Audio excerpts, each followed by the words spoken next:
I've been asked countless times to tell this story, but every time I begin, something inside me recoils. Maybe it's because of the nightmarish silence that follows me every time I think of what happened. Maybe it's the horror of realizing that I was lucky to get out alive. It started like any regular road trip. I was driving through the endless stretch of the highway, the sound of tires humming against the asphalt, when the first sign of trouble appeared. I'd been on the road for hours, no traffic, just a monotonous expanse of farmland and empty, endless miles of nothing. My gas light flickered, warning me of the inevitable stop. I wasn't near a city. Hell, I hadn't seen a town for over an hour. But I was desperate. Then, through the dark, I saw it, the neon sign of a motel in the distance, glowing like a beacon in the vast nothingness. A quick stop. Just to fill up, I thought. But as I pulled into the parking lot, something felt off. It wasn't the motel itself, it was the eerie silence that seemed to smother the air. No cars in the lot, no sound except for the wind rustling through the trees nearby. I figured I was just being paranoid, so I parked my car and walked up to the front desk. The heavy door creaked as I opened it. The lobby was dimly lit, a small, vintage counter with a faded vacancy sign above it. The desk clerk, a man in his late 40s with unkempt hair and a long, dirty apron, looked up from behind the counter as I approached. "Checking in?" he asked, his voice raspy, almost too quiet. "Yeah. Just need a room for the night. Gas is running low." I tried to smile, but there was something about his stare that sent a chill up my spine. He nodded slowly and handed me a room key. "Room 13. It's just down the hall. You can pay later. Don't worry about it." I hesitated. In most places, you pay up front, but I didn't question it. Something about this place felt wrong. But I was tired, and I didn't have a choice. I grabbed the key and headed down the narrow hallway. As I passed by the other rooms, I noticed the doors were all shut, no light seeping through the cracks, not a single sound. It was almost as if no one had stayed there for years. When I reached room 13, the door creaked open without me even touching it. The room was small, simple, and bare. Just a bed, a small table, and a lamp. But there was something strange about the bed. It was impeccably made, but the sheets were slightly off. They were too smooth, too perfect. I shook it off. I had no energy to think about it. I took a quick shower, changed into my pajamas, and threw myself onto the bed. My eyes were heavy, and my body begged for sleep. But just as I was about to drift off, I heard it. A faint scratching sound. I tried to ignore it. Maybe it was just the wind. Maybe it was an animal outside. But then, it got louder, closer, and it was coming from the walls. The hairs on my neck stood up. My heart started pounding in my chest as the scratching sound turned into a soft, guttural whisper, too soft to make out, but there. Definitely there. I sat up in bed, frozen. The silence that followed felt suffocating. Was someone else in the room with me? I couldn't see anyone. But I felt it, a presence. Then, the door to my room slammed shut. Not from the outside, no, it slammed on its own. I rushed over and tried to open it, but it was stuck. The walls began to hum, and the whisper grew louder, clearer. It wasn't in my head. It wasn't just the wind. It was as if the motel itself was alive. Something was inside it. Something that didn't want me there. I struggled with the door, pulling and pushing with all my strength, but it wouldn't budge. The room felt smaller, suffocating, as if the walls were closing in on me. The scratching had stopped, but now the whispers were growing louder, closer. I could hear them in the corners of the room, moving around me, circling me. They weren't words. They were like distorted, broken sounds, something you'd expect to hear in a nightmare. The hairs on the back of my neck stood straight up as the air grew colder. I froze, my hands gripping the door handle, eyes scanning every corner of the room. Something was wrong. I couldn't put my finger on it, but I could feel it deep in my gut. That primal, desperate instinct telling me to run. But I couldn't. The door wouldn't open, and I couldn't leave. I turned back to the room, and for the first time, I noticed something I hadn't before. There was a mirror across the room. At first, I hadn't paid much attention to it. It was just another old, cracked mirror in a motel room. But now, it seemed to be breathing. The glass shimmered slightly, as if it was pulsing, alive. I approached it, slowly. Every step felt like an eternity. As I got closer, I could see my reflection, but something wasn't right. My face in the mirror seemed distorted, like it was stretching unnaturally. It wasn't me. I blinked and shook my head, trying to clear my vision, but the reflection didn't change. It was as if someone else was standing in that mirror. A chill shot through me, and I stumbled backward. My reflection remained still, staring at me with eyes that weren't mine. Then, it moved. Slowly at first, and then, violently. The figure in the mirror began to press its hands against the glass, its face contorting as it started to scream, though no sound came from its mouth. I backed away, tripping over the chair behind me. The mirror rattled, the glass vibrating as if it was about to shatter. I was caught between the mirror and the locked door, trapped in a tiny room with whatever this thing was. The whispering resumed, but now it was louder, closer. My reflection began to claw at the glass, scratching and scraping, desperate to get out. Then, the lights flickered. Once. Twice. And then, everything went dark. I don't know how long I was in the dark, but when the lights finally came back on, the mirror was normal again. My reflection was mine once more. The room was still. Silent. As if nothing had ever happened. But I knew it hadn't been a dream. That thing in the mirror, whatever it was, it had been real. Panicked, I ran to the door again, throwing myself against it, desperate to escape. This time, the door opened easily.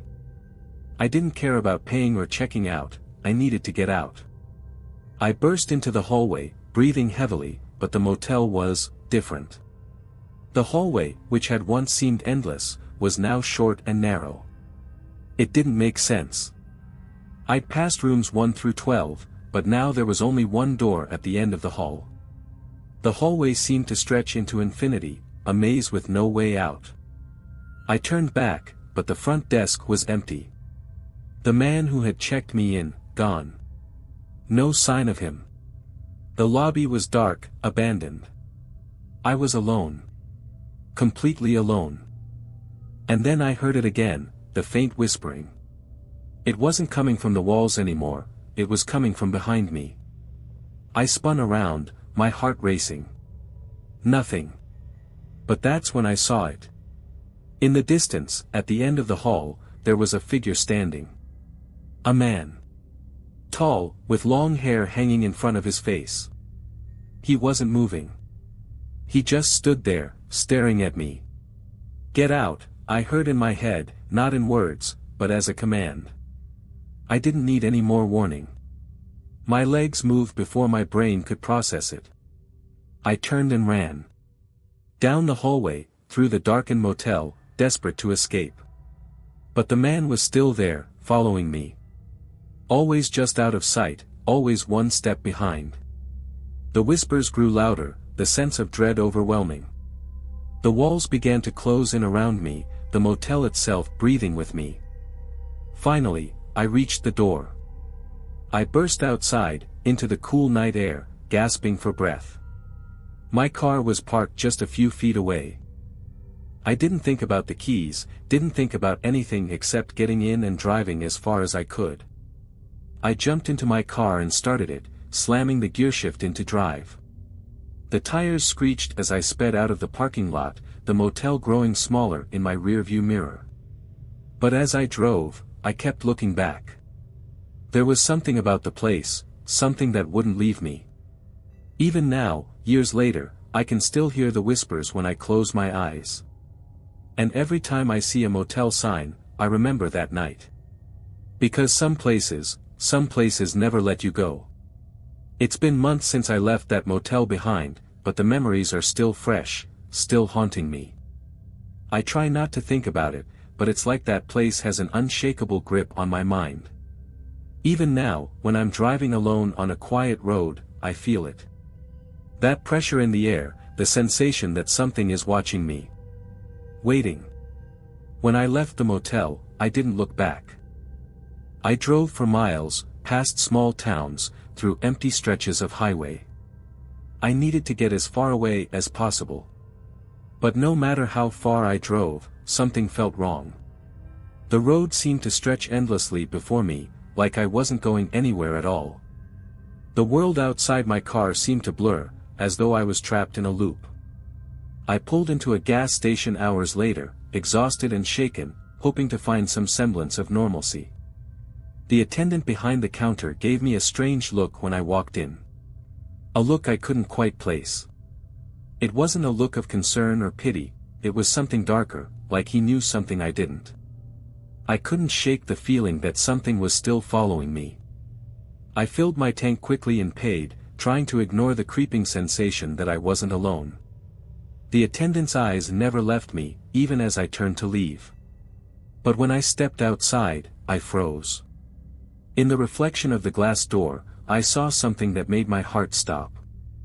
There, standing behind me, was the man. The same tall figure with long hair hanging in front of his face. He wasn't in the parking lot, he was behind me, in the reflection. I whirled around, but there was no one there. I felt my pulse spike, my breathing erratic. Had I really seen him? Was it just a trick of the light? But when I looked back at the door's reflection, he was still there. Only this time, his face was clearer. He was smiling at me. I couldn't run. I couldn't breathe. All I could do was stare at the reflection of the man standing there, watching me. But as I watched, I realized something else. There was no one in the station. No cars, no other customers, no one else around. The attendant was gone. The lights were flickering. The world outside was dark and quiet, too quiet. That's when I heard the voice. It wasn't loud, but it was unmistakable. It was like it came from all around me, from the walls, from the air itself. You can't leave. The words sent a chill through my body. My hands started to shake. I turned around quickly, and for a split second, I saw the reflection of the man standing directly behind me.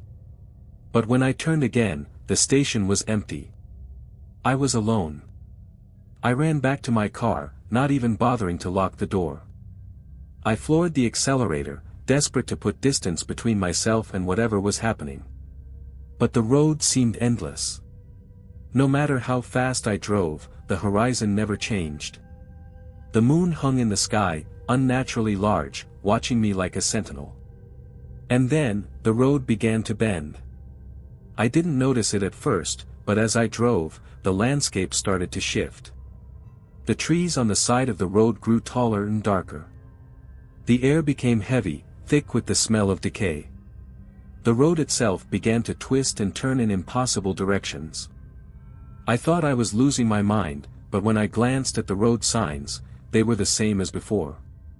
The same signs I had seen for miles. I was stuck in a loop.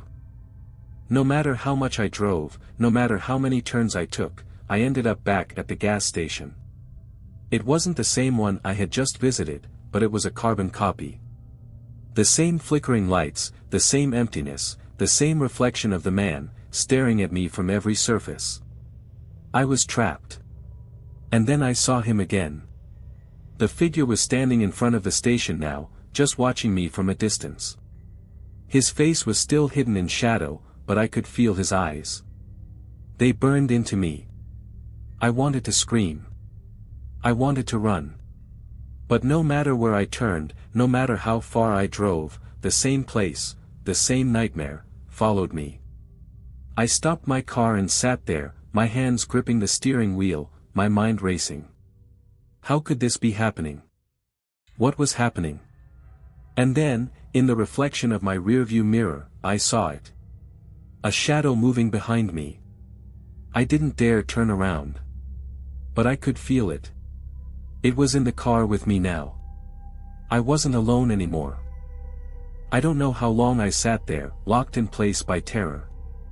Time seemed to stretch and bend, like I wasn't just driving through space, but through time itself. The whispers started again. Not in the walls or the air, but inside my head. They were telling me things. Things I couldn't understand. And then, just as I thought I would lose my mind entirely, I heard a voice. A voice I would never forget. You belong here now. The words echoed in my ears, vibrating in my skull. The last thing I remember before everything went black was the man's face. His twisted grin, so wide that his face seemed to split open. When I woke up, I was back at the motel. The same one. The one I had left. I was sitting in the same room. Room 13. And the whispers were already starting again. I didn't know what had happened. I couldn't process it. One moment, I was trapped in the endless loop, staring at the reflection of that man in the rearview mirror, and the next. I was back in that same room. Room 13. The same place I had fled from so desperately. My hands shook as I tried to stand, my mind spinning in chaos. Had I really gone back in time? Had it all been some kind of twisted dream? But the smell, the chill in the air, the old creaking sounds of the motel, it felt all too real. I wasn't dreaming. I was still here, in the motel, but everything had changed. It was like I had crossed a boundary I didn't understand. The walls were different now. They weren't just old, they were decaying. The wallpaper was peeling in places, revealing cracks in the plaster beneath, as if the building itself was dying. The air felt heavier, like the entire structure was filled with some invisible pressure that I couldn't escape. And then, the whispers, they were louder now. They didn't come from the walls. They came from, within me. Get out, leave, leave. Now. But how? How could I leave when the very world around me was falling apart? I ran to the door, but when I grabbed the handle, it burned my skin. The door wouldn't open, no matter how hard I pulled. I hammered on it with my fists, screaming, begging for it to open, but the door remained sealed shut. I turned to the window, but it was covered in grime, making it impossible to see anything outside. The view was a blur of shadows and shapes, just like the loop, the place seemed to twist and bend, changing with each glance. Then, a sound, a slow creak from behind me. My heart leapt into my throat. I didn't want to turn around, but I couldn't stop myself. I knew it was coming. I knew who it was. The figure. The man. He was standing in the corner of the room, his face still hidden in shadow. But now, his eyes weren't just watching me, they were glowing. Bright, unnatural, as if they weren't part of him at all. His grin was wider, more menacing, stretching far beyond what should have been possible. I tried to scream, but no sound came out. My throat was dry, my chest tight, as if something was physically choking the breath out of me. "You're not leaving," he whispered, but it wasn't his voice. It was something else. It was a collective voice, a chorus of whispers that seemed to come from everywhere, closing in on me. "You belong here now. This place is your prison. It's all you will ever know." I backed away slowly, my eyes glued to him. But as I moved, something strange happened. The walls of the room began to shift, as though the entire motel was warping around me. The furniture was twisting, bending into impossible shapes. The bed contorted into something grotesque, and the once plain walls were now covered in strange, dark symbols, drawn with what looked like old, dried blood.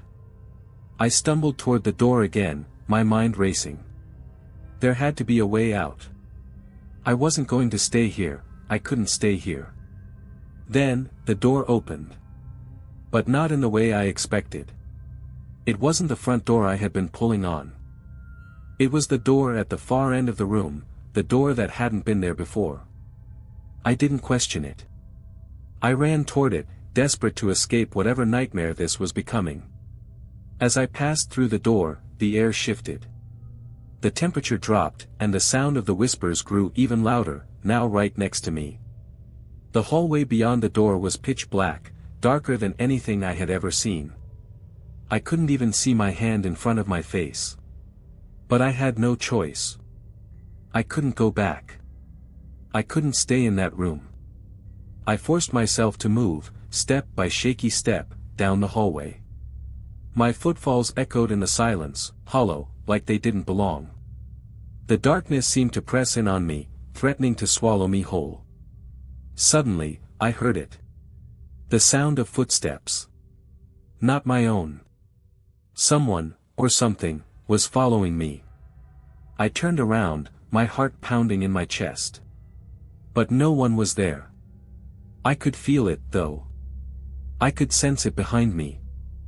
The air seemed to thicken with each step, as if something unseen was moving just inches from my back.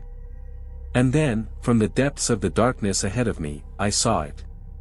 A shadow. Large, towering. It wasn't a man anymore. It was something else, something far worse. Its form was shifting, flickering in and out of existence, like it didn't belong in this world at all. It spoke, but not in words. It was a feeling, a pull, a command. You can't escape. I didn't want to turn around, but I couldn't stop myself. I spun on my heels to face the figure that had been following me. But when I did, I froze. The hallway I had just come from was gone. The walls had disappeared. The floor was no longer solid, it was a swirling black void, like I was standing on the edge of a nightmare. The motel was no longer a building, it was a place of darkness and horror, stretching endlessly into nothing. And standing in front of me, blocking the only exit, was the figure. It was no longer the man. It had transformed. Its features were distorted, twisted into something beyond human comprehension. Its eyes were two black voids, sucking in the light, and its mouth was a jagged, gaping hole, filled with sharp teeth. "You are part of this place now," it said, its voice reverberating through the emptiness. I wanted to scream, but I couldn't. I was trapped. And this time, there would be no escape. I thought my mind was going to snap, and maybe it did. Maybe it's still broken. I don't know anymore. But standing there, facing that thing, I was paralyzed with terror. It wasn't like anything I had ever seen before, nothing my mind could make sense of. The figure, now fully formed, was no longer human in any way. It was like an amalgamation of nightmares, a thing born from the darkest corners of the earth, from every fear I had ever known. Its eyes were black holes, voids that seemed to suck in every shred of light, pulling everything around it into itself. And its mouth, it wasn't just a mouth. It was an abyss, a jagged wound in the air itself, lined with rows of sharp, gleaming teeth that seemed to stretch far beyond what any human anatomy could sustain. "You can't escape," it repeated, its voice not in words, but in feelings. It was as if the sound came from everywhere, vibrating in my skull, pounding in my chest. The more it spoke, the more the air itself seemed to tighten, as though the very atmosphere was suffocating me. I wanted to run. I wanted to scream. But I was frozen, trapped in place by something far more powerful than fear. Something deep inside me knew that this wasn't just a figure in the dark. It was part of the motel, part of whatever malevolent force had taken hold of this place. It was the reason the motel existed. The reason it had drawn me in. The figure took a step forward, and the ground beneath me shifted. I felt a pull, like the floor wasn't solid anymore but made of liquid shadow, slipping away beneath me. I struggled to keep my footing, but the pull was unbearable. It was like the motel itself was trying to suck me into its very foundations. I was fading. My body felt heavy, sluggish, as if it was being drained of something, my will, my thoughts, my very essence. And as I looked up, I saw the figure's mouth slowly open wide, wider than humanly possible. Welcome. The darkness around me surged, pushing into my lungs, filling every inch of my body with a cold, suffocating sensation. I could feel the presence of something ancient and terrifying, something that had existed long before the motel had even been built, and I realized, with a sickening certainty, that it would exist long after I was gone. It wanted me. It wanted me to stay. To become part of it. To be swallowed by the motel itself.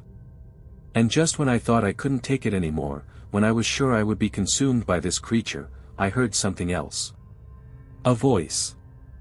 A faint, desperate voice, whispering from somewhere behind the figure. A voice I recognized. Don't let it take you, it whispered. You have to fight. You have to leave before it consumes you. The voice was familiar. It was mine. I realized, with a jolt, that it wasn't just the figure I had to escape from. It was the motel itself. This place wasn't just haunted, it was a living thing. A malignant entity that fed off fear, off the souls of those who stumbled into its grasp.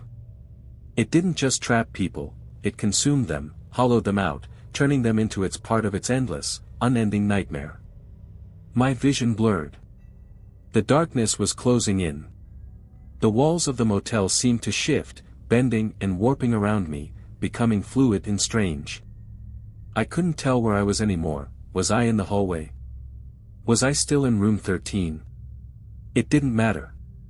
The motel itself had become the walls, the very air, the ground beneath my feet. I realized I had no choice. If I didn't escape, I would disappear into the void like everyone else who had ever stayed here. I couldn't let it win. With every ounce of will I had left, I shoved the fear back down. I pushed away the feeling of emptiness that had been taking over my mind, the pull that threatened to swallow me whole. I didn't care if I was walking into the unknown, if I was running from something that could never truly be outrun. I couldn't stay here. I turned around and ran. I didn't look back. The hallways were a blur as I sprinted through the dark, desperate for the exit, for any chance at survival. Every corner, every hallway seemed to stretch out before me, twisting in impossible ways, but I refused to stop. I couldn't stop. My feet barely touched the ground as I ran, each step growing harder, the weight of the place pushing down on me. The whispering grew louder, more frantic. The darkness pressed in from all sides. But just as I thought it would consume me entirely, I saw it. A door. A simple, wooden door. It looked out of place, like it didn't belong in this nightmarish hall. I ran for it, throwing open the door, and I was outside. The cool night air hit me like a slap in the face. I was standing on the gravel path, the motel behind me, the road stretching ahead into the dark, open expanse. I didn't look back. I didn't dare. I ran. And I kept running. Until, hours later, I found myself on a main road, standing in front of a gas station, panting, covered in sweat. I was exhausted, but I was alive. The nightmare was behind me. Or so I thought. As I caught my breath, I saw the sign on the gas station door. It was a simple sign, just a motel. And the same neon lights flickered above the door. Vacancy. I walked inside. The man behind the counter looked up at me, his face familiar. Too familiar. I could feel my heart drop. His smile stretched wide. "You made it out," he said. "But you'll be back." I didn't answer. I turned and ran. And I'll keep running. Because no matter how far I go, I know the motel will always find me. I thought I had escaped. I thought that once I walked out of that gas station, once I was free from that motel's grasp, I could put it behind me. But even as I drove away, my mind kept screaming. The whispers, the figure, the voice that wasn't my own, it all echoed in my skull, and I couldn't shut it out. No matter how far I went, no matter where I drove, it followed me. I thought I had gotten away, but I hadn't. I should have known better. You don't escape something like that. Not when it's been inside you, wrapping itself around your very soul. The worst part? The worst part was the silence. For days, I drove, unable to stop. The road felt endless, the same stretch of asphalt stretching on forever. The world outside the car became a blur. Every town, every sign I passed seemed to be part of a dream. Every time I looked out the window, I swore I saw the neon glow of that motel sign in the distance. But it was always gone when I blinked, replaced by the empty, featureless landscape. The silence was the worst part. There was nothing. No traffic, no other drivers, no sound except the hum of the tires on the road. Even the radio was static. But the silence wasn't really silence. It was waiting. And then, one night, I found myself again in the middle of nowhere. The gas tank was nearly empty, my stomach growling in hunger, but more than that, the feeling of unease was suffocating. It wasn't just the emptiness of the road anymore, it was the feeling. That knowing. That dread. The certainty that something was wrong, that something was about to happen. Then, through the dark, I saw it. A motel sign.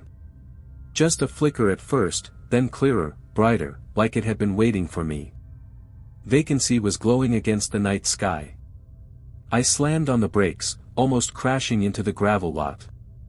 My heart was racing. I tried to tell myself that it wasn't the same place, that it couldn't be, but deep down, I knew. I knew. I couldn't go back. But I couldn't leave either.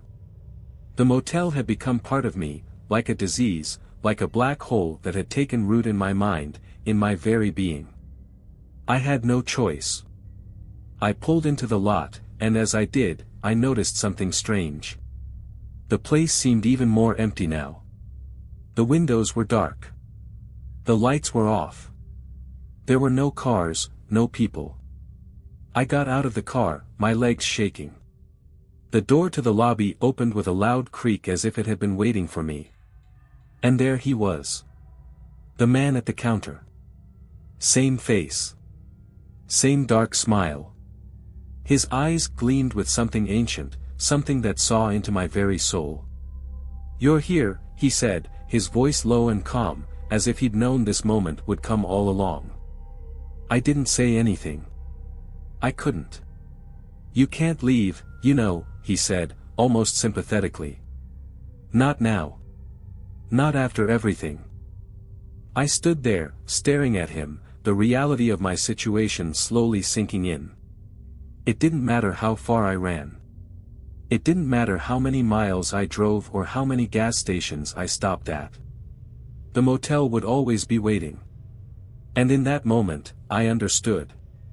This wasn't just a place. It wasn't just a motel by the side of the road. It was a trap, a prison. Not just for the body, but for the mind, the soul. Once you step inside, once it touches you, it never lets go. You can try to escape, but you will always return. The motel feeds off fear, off those lost enough to wander into its grasp. And I had been one of them.